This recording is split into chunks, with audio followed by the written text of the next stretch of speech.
Salut à tous, Kevin Tariq, deuxième vidéo sur le coronavirus, le Covid-19. Alors la première que j'ai fait, je vais quand même vous la résumer. Donc on partait du postulat que la maladie se transmettait mieux, se transmettait plus en zone tempérée par rapport aux conditions climatiques que dans la zone intertropicale. Alors je vous incrusterai la carte qui commence à bien le montrer. On voit une grosse différence entre la transmission en région tempérée et la transmission en région intertropicale. Alors sachant que nous on est à la fin de l'hiver dans l'hémisphère nord, que l'hémisphère sud est à la fin de son été dans son hémisphère. Alors pourquoi? Tout simplement parce que en hiver, donc quand les températures sont plus fraîches dans notre hémisphère, en zone tempérée, alors qu'est-ce qui se passe? Il se passe que l'organisme il doit réchauffer l'air qu'il inhale et l'humidifier. Et ce processus, donc, il affecte, il détériore un petit peu notre paroi protectrice contre les microbes, donc les muqueuses, et ça crée une porte d'entrée des divers pathogènes en fait, donc tout ce qui va provoquer le rhume, la grippe, les maladies pulmonaires, bronchite, etc. Donc bien sûr, le Covid-19 en profite aussi pour mieux se transmettre en zone tempérée pendant la période hivernale. C'est pour ça aussi qu'on retrouve toutes ces maladies saisonnières qui sont plus effectives, qui sont plus nombreuses en période hivernale, qui sont dites maladies de type saisonnière. Alors ça ne veut pas dire que pendant l'été il y en aura plus, ça veut dire que sa transmission se fera d'une manière sa transmission sera plus freinée parce que nos barrières protectrices seront moins altérées par ce phénomène de réchauffement et d'humidification de l'air que l'on absorbe dans notre organisme. C'est ce qu'on voit en zone intertropicale. Il y a des cas, donc ce sont des cas qui viennent d'ailleurs, donc par tous les flux de bateaux, d'avions. Nous sommes des êtres, nous voyageons. Mais la transmission globalement se fait beaucoup moins bien, il y a moins de foyers d'explosion. Donc voilà pour le résumé un petit peu de la première vidéo. Le thème de cette vidéo c'est de parler de l'Italie, pourquoi le nord de l'Italie a flambé, tout comme d'autres régions, la région de Téhéran, la région de Madrid.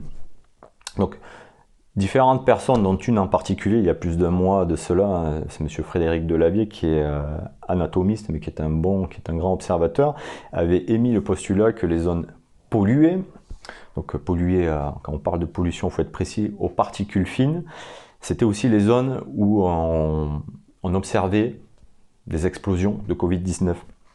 Donc, je vous ai dit, le nord de l'Italie, Téhéran, Madrid, d'autres régions comme un petit peu le Grand Est. Alors, qu'est-ce qui se passe quand on se plonge un petit peu sur le cas de l'Italie? Donc effectivement, deuxième population la plus âgée au niveau mondial après le Japon. Donc 60 millions d'habitants pour une superficie 3 fois plus petite que celle de la France, ce qui explique qu'on peut avoir aussi une propagation un peu plus rapide que dans d'autres pays. Qu'est-ce que vous avez encore comme facteur? Oui, une population qui vit plutôt à la méditerranéenne, avec souvent des familles qui sont mieux constituées qu'ici. C'est un peu moins, les gens sont un peu moins isolés, un peu moins individualistes. Donc vous avez le schéma traditionnel, grands-parents, parents, enfants. Donc quand on sait que la plupart des jeunes sont des porteurs sains, surtout sur les petits, il y avait cette transmission qui va être accélérée, mais des chercheurs italiens ne comprenaient pas pourquoi, malgré le confinement et malgré toutes ces explications, on a eu une explosion dans le nord de l'Italie.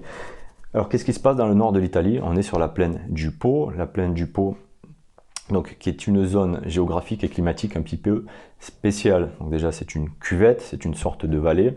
Donc qui dit vallée dit cuvette, vous allez avoir les particules qui vont moins bien se disperser dans l'atmosphère. C'est une région où vous avez un tissage de petites villes et de grandes villes comme Milan, Turin. Donc beaucoup d'industries, déjà une production de particules fines assez conséquente. On le voit sur les cartes de pollution de l'Europe qui fait partie des régions les plus polluées de l'Europe, si ce n'est la région la plus polluée de l'Europe. Vous rajoutez à ça un climat bien spécial dans cette plaine qui est décrite par la plupart des Italiens comme la zone sûrement climatiquement la plus pourrie entre guillemets de l'Italie. En tout cas c'est la seule zone non méditerranéenne, c'est un type de climat semi-continental on pourrait dire, avec des étés relativement chauds humides, mais des hivers relativement frais et très nébuleux avec beaucoup de brume, de brouillard. À titre de comparaison, Milan au mois de janvier c'est le même ensoleillement que Paris, environ 59 heures, donc c'est relativement faible, dû aux brumes et aux brouillards tenaces. et vous avez à peu près le même style de température, environ 6 degrés de moyenne journalière, et vous avez moins 1 degré, donc c'est même un peu plus bas qu'à Paris pour les minimales, pour la ville de Milan. Donc vous avez ce phénomène dans cette vallée d'inversion thermique qui est assez prononcé, comme dans la plupart des grandes vallées de ce type-là, c'est-à-dire vous allez avoir un refroidissement souvent nocturne dans les basses couches de la masse d'air. Donc vous allez avoir du froid qui va s'accumuler dans les basses couches près du sol et de l'air chaud qui va remonter. Et comme on est dans un endroit relativement confiné par sa géographie, vous allez avoir pas beaucoup de brassage, ce qui va provoquer des brumes. Et quand on sait que l'air froid est plus dense que l'air chaud, cela va stocker les particules fines vers le bas. C'est le même, pour comparer ce phénomène, ça arrive de temps en temps à Paris de manière beaucoup moins récurrente. C'est le fameux anticyclone d'hiver qu'on n'a pas tellement eu cette année parce qu'on a eu beaucoup de perturbations atmosphériques, etc. Enfin bon, peu importe. Mais ce genre de situation sous cloche anticyclonique, vous avez souvent du beau temps l'hiver, cet air froid qui s'accumule dans les basses couches et l'air chaud qui remonte un petit peu au-dessus, qui stocke les particules fines et qui provoque donc des pollutions aux particules fines, au dioxyde d'azote et des fameuses pollutions à l'ozone d'hiver qui sont souvent beaucoup plus importantes l'hiver que l'été, dû parce que même si vous avez aussi de la circulation l'été, de tout ce qui est voiture, les camions, tout ça, en hiver vous rajoutez le chauffage, le faux chauffage donc par combustion qui dégage toutes les particules de calamine. Donc cette chose-là, elle est accentuée en Italie du Nord de par la configuration géographique. Alors, les scientifiques, qu'est-ce qu'ils ont vu? Ils se sont posé la question donc pourquoi ça se transmettait aussi bien malgré le confinement.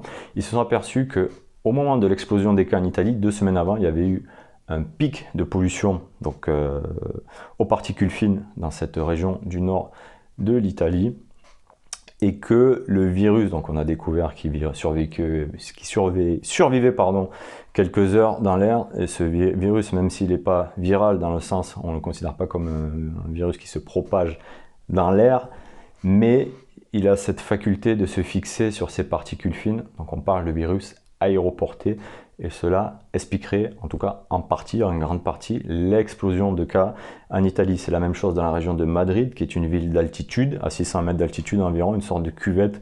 Vous avez des reliefs environnants, donc vous avez ces phénomènes d'inversion thermique qui sont relativement présents, et vous rajoutez aussi le fait de la cuvette, le fait que donc, le brassage atmosphérique s'y fait un petit peu moins bien en fond de vallée, parce que la cuvette coupe un petit peu les vents. Et Téhéran, c'est encore un autre cas, parce que Téhéran aussi, on a vu une explosion de cas dans cette zone. Alors oui, on est en Iran, oui, dans l'inconscient collectif, c'est un pays chaud. Non, ce n'est pas vraiment un pays chaud, c'est un pays qui a un hiver qui est très relatif en plaine et vers la mer. Par contre, il y a quand même un hiver en altitude. Téhéran, c'est une ville qui est étagée entre, je crois de mémoire, 2000 mètres à 1600 à 1700 mètres pour les quartiers nord. Et Téhéran qui reçoit pas mal les vents du désert, de la partie sud de Téhéran, donc le désert qui est au sud de Téhéran, est au pied de montagnes qui dépassent les 2000 mètres, et ces vents qui viennent buter en bas des montagnes et qui ont tendance aussi à accumuler de la pollution dans cette ville, et donc les particules fines, les particules issues de la combustion de calamine. C'est surtout ça qu'il faut retenir. Donc c'est pas tout à fait un hasard, les régions qui ont vraiment flambé, ce sont des régions où le virus est considéré comme aéroporté, où il va se fixer sur les particules fines et donc profiter de ce mode de portage et de portance, je pense qu'on dit, et donc pouvoir contaminer de plus en plus de gens. Alors la théorie qui avait initialement été vue avant cette découverte-là sur l'aéroportation du virus, c'était que oui, on avait déjà une relation entre pollution et contamination, et on pensait juste que c'était dû au fait que quand vous vivez en un endroit pollué aux particules fines, c'est surtout cette pollution qui nous intéresse. Ça irrite, ça affaiblit un petit peu l'appareil respiratoire, en tout cas l'appareil pulmonaire. Donc si les poumons sont déjà irrités et si comment on pourrait dire ça, votre système immunitaire est un petit peu affecté ou fragilisé entre guillemets par la pollution, de toute façon qui n'est pas une bonne chose par l'organisme, eh bien vous allez pouvoir avoir des cas de Covid-19 un petit peu plus prononcés, ou en tout cas vous n'êtes pas dans la bonne zone pour lutter contre. Donc pour finir cette vidéo, donc on a parlé de tout ce qui était pollution, ces zones qui flambaient dues à la pollution. Pour finir, l'Italie c'est aussi un cas particulier, je sors un peu du cadre mais on peut quand même en parler, c'est le pays d'Europe qui aurait le moins de lits pour 1000 habitants Donc pour la réanimation, c'est pas terrible, je crois qu'on parle de 1,5 lit pour 1000 habitants. En France, de tête, donc on est entre 3 et 4 lits, quelque chose comme ça. Donc les latins, hein, toujours une mentalité un petit peu différente par rapport aux germaniques, alors que ce soit tous les pays, Autriche, Allemagne par exemple. Je crois qu'en Allemagne, on est à 9 lits, je sais plus, 9 ou 10 lits pour 1000 habitants. Je pense que c'est l'endroit où il y a le plus de lits pour 1000 habitants en Europe. Donc c'est quand même intéressant comme chiffre. Et pour revenir un petit peu à cette histoire des zones intertropicales, donc on peut parler aussi du facteur génétique. Donc, il y a certains articles qui sont sortis en nous expliquant, je crois que c'est le groupe O qui contracterait le moins le Covid-19. Donc on parle de génétique. Alors ce qu'il faut savoir aussi pour la zone intertropicale, donc si on part en Afrique, donc la zone subsaharienne, que pour schématiser l'Afrique noire, et pas l'Afrique du Nord, pas le Maghreb qui est aussi qui a un hiver relatif, mais qui a quand même un hiver, donc surtout dans les montagnes, surtout dans les coins réfrigérés d'altitude, comme en Iran. Donc les Africains subsahariens, l'Afrique noire, l'Afrique intertropicale, ces personnes, puisqu'on parle de génétique, ne sont pas confrontées à tout ce qui est maladie saisonnière, hein, de par leur climat. Et donc, ils ont un système d'expectoration qui est, pas dire qui est moins efficace, mais ils expectorent beaucoup moins que les populations plus nordiques, comme par exemple les Européens. Donc, tous ces facteurs sont quand même à noter et peuvent expliquer, en tout cas en partie toujours, hein, la différence de propagation entre les régions du monde. C'est quand même intéressant de le noter. Voilà, c'était bon, petite vidéo pour partager un petit peu des éléments d'information qui, on n'en parle pas trop bien sûr dans tout ce qui est presse, les médias, tout ça. Bon, c'est quand même intéressant de souligner, hein, que ça existe tout ça. Bon, je vais pas politiser la discussion. Il faut savoir aussi que le système de comptabilité des morts est différent selon les pays. Quand on parle de l'Italie, il faut savoir que la comptabilité là-bas des morts est bien particulière parce que les personnes qui meurent et qui ont un dépistage positif sont comptabilisées dans les morts du Covid-19. Ils peuvent très bien mourir d'une autre pathologie ou alors que le virus ne soit pas la cause première. Donc c'est un petit peu compliqué de faire le distinguo entre la véritable mort et la mort qui peut être induite par le Covid. 19, que les dépistages aussi sont différents selon les pays. On voit que dans les pays où les dépistages sont quasiment systématiques, la létalité, la fatalité du virus est moindre, hein, comme en Allemagne où on relève un taux de létalité aux alentours de 0,3%. En Italie, on est presque à 9%, parce qu'il est a priori plus que probable que on sache que le chiffre de personnes qui sont effectivement porteuses du virus soit beaucoup plus, soit largement sous-estimé par rapport à la réalité, vu qu'on dépiste que les cas graves ou les morts, en gros, que les autres on leur dit de rentrer à la maison, que le confinement est un outil, mais ce n'est pas l'outil ultime, hein, parce que même si la plupart des gens l'ont intégré comme un outil ultime. En fait, il est discutable, il ne fait pas consensus, il ne fait pas unanimité, même si on nous explique que oui, il n'y a qu'à voir le traitement, la façon d'appréhender le Covid-19 qui est très différente selon les pays. Donc je pense à la Corée du Sud, on peut en parler 2 minutes avant de finir la vidéo. Ils ont équipé toute la population de masques, donc pour les malades et les non malades, parce que même si on est non malade, effectivement, le fait de sortir protégé, ça donne une barrière protectrice. Pour les malades, ça évite aussi la transmission. Ils ont un système de tracking d'application par téléphone portable.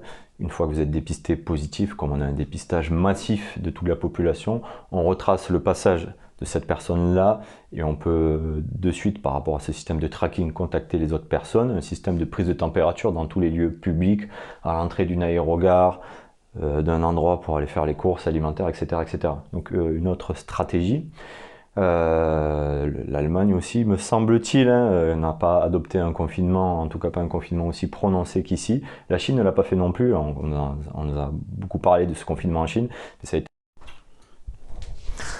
Donc, pardon, j'ai un problème de stockage sur le téléphone comme d'hab. Donc je disais, qu'est-ce que je disais? Oui, la Chine n'a pas fait un confinement total, elle a isolé les foyers de contagion, donc comme la ville de Wuhan, et d'autres endroits, mais n'a pas fait un confinement total. Par contre, on a eu des aéroports de ressortissants français, dont une ressortissante française qui a témoigné en disant que Bon, ils ont pris d'autres moyens, ils ont même coupé le chauffage par rapport à l'expérience qu'ils ont du, comment on appelle ça, le SRAS de 2002-2003, qui lui se passait à travers tout ce qui est tuyauterie, donc tuyauterie pour le chauffage au sol, etc. Donc ils ont pris d'autres mesures, donc les Chinois se sont gelés là pendant les mois d'hiver, c'était assez pénible, mais bon, ils ont pris cette mesure préventive en fait. Donc a priori ça serait pas trop le cas, mais bon, donc chaque pays a sa stratégie. Donc, je sais plus si je vous l'ai dit, mais la Hollande a une autre manière de faire aussi, pas de confinement, en tout cas pas de confinement total. L'Angleterre a une autre philosophie aussi, même si elle revient un peu dessus, donc d'avoir pas de confinement total, d'avoir une souche de population résistante. Donc on voit bien qu'il n'y a pas de consensus sur ce confinement, et que peut-être que la manière dont a fait la Corée avec dépistage systématique, masque, et pourquoi pas le fameux traitement dont on parle, ça peut être quand même une solution assez sympathique. Et pour finir, je finis avec ça. Donc, parce qu'on parle beaucoup des courbes de petit à petit qui montent. Donc en Italie, ça semblerait, on commencerait à avoir une baisse sensible, une petite baisse des courbes. On nous dit que c'est le confinement. Donc bien sûr que le confinement, de toute façon, a une influence sur la propagation du virus. Mais un petit mais, si on parle de distribution statistique, parce qu'il faut en parler, donc les stats, on en fait toujours dire ce qu'on veut. De toute façon, on sait que c'est un virus qui touche principalement les personnes âgées. Et oui, d'ailleurs, je crois que l'Allemagne, je pense, ou les Pays-Bas, eux, ils confinent ou l'Angleterre, je sais plus, eux, ils confinent systématiquement les vieux de plus de 70 ans. Donc, c'était pour y revenir. Mais sur cette histoire de stats, une fois que certaines personnes âgées, en tout cas les plus fragiles, ont disparu, malheureusement, que les fragiles, entre guillemets, donc c'est pas péjoratif ce que je dis, les gens atteints de copathologies ou les gens plus à risque, on peut parler par exemple des gens obèses, des diabétiques, des gens qui ont des cancers, qui sont immunodéprimés pour différentes pathologies. Une fois que eux partent malheureusement, et bien après, de toute façon, la courbe, naturellement, doit ou va s'infléchir. C'est vrai que ça, on nous en parle peu. Voilà, je finissais avec ça, pour cette petite vidéo un petit peu, c'était la deuxième, donc sur le coronavirus. Si vous voulez en savoir plus sur ce que j'ai décrit en début de vidéo sur le système de réchauffement quand on inhale en pays tempéré, où je le décris de manière un peu plus approfondie dans la première vidéo. Je pense que j'ai fait une playlist Covid-19. Donc voilà, vous cliquez dessus. Et puis voilà, à la prochaine, ciao.